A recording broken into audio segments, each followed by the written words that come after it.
இயேசு உங்களை நேசிக்கிறார். பிரியமானவர்களே, இந்த நாளில் ஆண்டவர் நம்மளோடு பேசும்படியாய் வேதத்திலிருந்து சில வசனங்களை கூட வாசித்து அவர் நம்மளோடு பேசுகிற, நமக்கு கற்றுக் கொடுக்கக்கூடிய, நம் வாழ்க்கையில அபியாசப்படுத்தக்கூடிய காரியங்களை பார்ப்போம். அது யோவான் புஸ்தகம் 15வது அதிகாரம்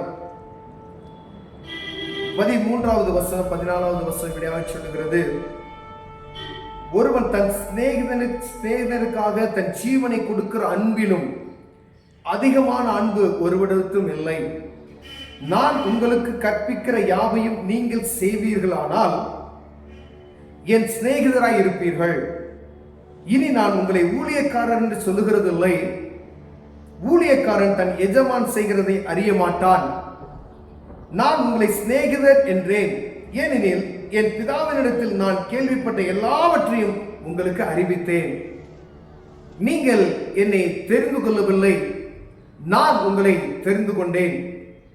நீங்கள் என் நாமத்தினாலே பிதாவை கேட்டுக்கொள்வது எதுவோ அதை அவர் உங்களுக்கு கொடுக்கத்தக்கதாக நீங்கள் போய் கனி கொடுக்கும்படிக்கு உங்கள் கனி நிலைத்திருக்கும்படி நான் உங்களை ஏற்படுத்தினேன்.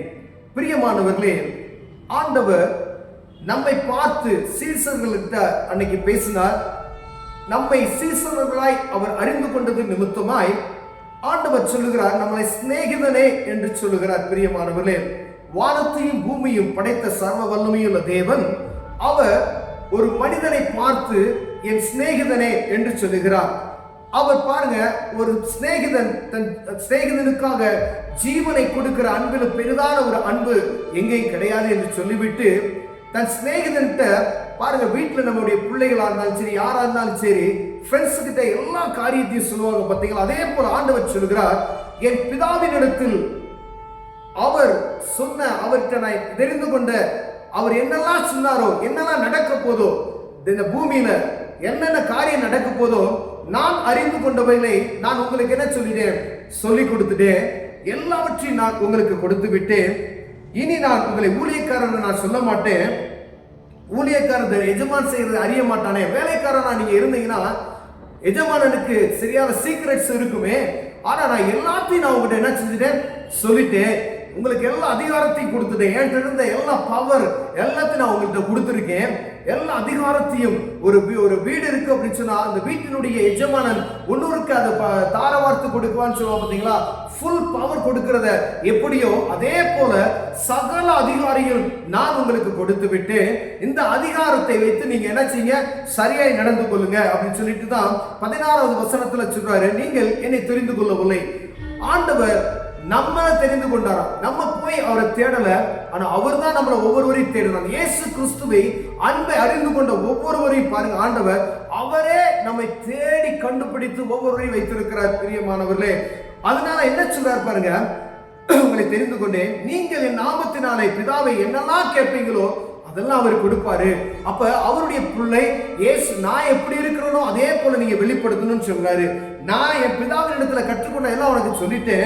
நான் என்ன சொன்னேனோ அதை நீங்க கடைபிடித்தீங்கன்னா அப்படின்னு சொன்னா, நீங்க பிதாவிட்ட நீங்க என்னத்தை கேட்கிறீங்களோ அந்த காரியத்தை எல்லாம் என்ன செய்வாரு, உங்களுக்கு அவர் வாய்க்க பண்ணி தருவார் சொல்லி. என்ன அவருடைய நாமத்தினால நீங்க எல்லாம் கேட்கிறீங்களோ, கேட்டுக்கொள்வது எதுவோ அதை அவர் உங்களுக்கு கொடுக்கத்தக்கதாக நீங்கள் போய் கனி கொடுக்கும்படிக்கு, உங்கள் கனி நிலைத்திருக்கும்படிக்கும் நான் உங்களை ஏற்படுத்தினேன். நீங்கள் போய் இயேசுவின் நாமத்தினால சுவிசேஷத்தை அறிவிக்கும்படியாய் ஆத்மாக்களை ஆண்டவர் ஒவ்வொரு ஆத்மாக்களுக்காய் அவருடைய ஆத்மாக்களை தெரிந்து கொள்ளும்படியாய் இந்த உலகம் எங்கும் போய் புறப்பட்டு போய் சகல ஜனங்களுக்கும் இந்த ராஜ்யத்தினுடைய சுவிசேஷத்தை அறிவிக்கும்படியாய் ஆண்டவர் நம்ம தெரிந்தெடுத்திருக்கிறார். அவர் என்ன செய்தாரோ, அவர் நமக்கு என்ன கற்றுக் கொடுத்தாரோ அதை போய் அப்படியே நீங்க செய்ய. அப்படி செய்யும் பொழுது அவர் நாமத்தினால் நீங்க என்னத்தை கேட்டாலும் அதை தருவார். ஊழியத்தின் நிமித்தமாய் நீங்கள் என்ன கேட்கிறீங்களோ அதை உங்களுக்கு செய்வார். நீங்க போய் நல்ல கனி கொடுக்கணும். ஒருவேளை என் நாமத்தினால, அவருடைய நாமத்தினால கனியற்ற ஒரு வாழ்க்கை வாழ முடியாது. பிரியமானவர்களே, அவருக்குள்ள அவரை அறிந்து கொண்ட, அவரை நாம் பற்றி கொண்டு இருக்கிறவர்கள் நாம் போய் நல்ல கனி கொடுக்கும்படிகளாய் எல்லா ஜனங்களுக்கும் நீங்கள் போய் கனி கொடுக்கும்படி, உங்கள் கனி நிலைத்திருக்கும் கொடுக்கும்படியாய், அது ஏதோ நிலையற்றமானது கிடையாது. ஜீவனுள்ள நாளெல்லாம் அவர் வருவரைக்கும், அவருடைய ஆலையை வருவரைக்கும் அதை நிலைத்திருக்கத்தக்கதாய் ஆண்டவர் சொல்லுகிறார், கனி கொடுக்கும்படியாய் நான் உங்களை ஏற்படுத்தினேன் என்று சொல்லுகிறார். பிரியமானவர்களே, ஒருவேளை இதை பார்த்து கொண்டு இருக்கிற என் அன்பு சகோதரனே, சகோதரியே, ஆண்டவர் பாருங்க, உங்களை என்னை சிநேகிதர் என்று சொல்லுகிறார். சிநேகிதர் சொல்லுகிறது போல அவர் எல்லாவற்றையும் நமக்கு சொல்லிவிட்டார். எல்லாவற்றையும் அதிகாரத்தை நமக்கு கொடுத்திருக்கிறார். விசுவாசத்துடன் அதிகாரத்தை நாம் பெற்றுக்கொண்டவர்களாய் அவர் செய்த காரியத்தை நாம் செய்வோமானால் எதை கேட்கிறீர்களோ அதை செய்வேன் என்று நமக்கு வாக்குரைத்திருக்கிறார். பிரியமானவர்களே, ஒருவேளை நீங்க ஆண்டவரை அறியாம இருந்தீங்கன்னா அவருடைய நாமத்தை அறிந்து கொள்ள முடியாது. இந்த வேத புத்தகத்தை வாசித்து அவரை நோக்கி நீங்கள் பார்ப்பீர்களால் அவரை நீங்கள் அறிந்து கொள்ள முடியும். அவரும் உங்களுக்கு சிநேகிதராய் மாறிவிடுவார். பிரியமானவர்களே, ஒரு சிநேகிதரை போல கடவுள் பேசுகிறது நீங்கள் உணர முடியும். ஒருவேளை அதுக்கு நீங்கள் அறிந்து கொண்டவர்களாக இருந்தால் அவர் செய்த காரியத்தை நாம் போய் பிறருக்கு சொல்லும்படியா, ஒருவேளை என்னால சுவிசேஷம் அறிவிக்க முடியலையா, நான் இப்ப வேலைக்கு போறேன், அப்படி போறேன், ஒருவேளை யூடியூப்ல என்னென்னமோ நீங்க செய்றீங்க, ஒரு வசனத்தை போட்டு யாருக்காவது ரட்சிப்புக்கினுடைய சுவிசேஷத்தினுடைய வசனத்தை நீங்க போடலாம். ஒருவேளை இந்த செய்தியை நீங்க பார்த்து கொண்டு இருக்கிறீங்க, இந்த செய்தியை ஒரு 10 பேருக்கு நீங்க ஃபார்வர்ட் பண்ணீங்கன்னா அது ஒரு ஊழியம் தான். ஏதாவது ஒரு ஊழியம் உங்களால என்ன செய்ய முடியுமோ ஆண்டவர் அதை செய்ய சொல்லுகிறார். அப்ப நீங்க எப்படி ஒரு ஃப்ரெண்ட்ஸ் கிட்ட அதிகமான நேரத்தை நீங்க செலவு பண்றீங்களோ, அப்ப ஆண்டவர் சமூகத்துல நீங்க அதிகமாக நீங்க செலவு பண்ண நேரங்களை செலவு பண்ண ஆண்டவர் உங்களுக்கு கிருபைகளை அளிப்பார். கண்களை மூடுவோம், ஜெபம் செய்வோம். அன்பின் தகப்பனே, அருமையான நாளுக்காய் ஸ்தோத்திரம் ஐயா. எப்பா, எங்களை சிநேகிதனே என்று சொல்லியிருக்கிறீங்க ஆண்டவரே. உங்களுடைய அதிகாரத்தை எங்களுக்கு கொடுத்திருக்கிறீங்க ஐயா.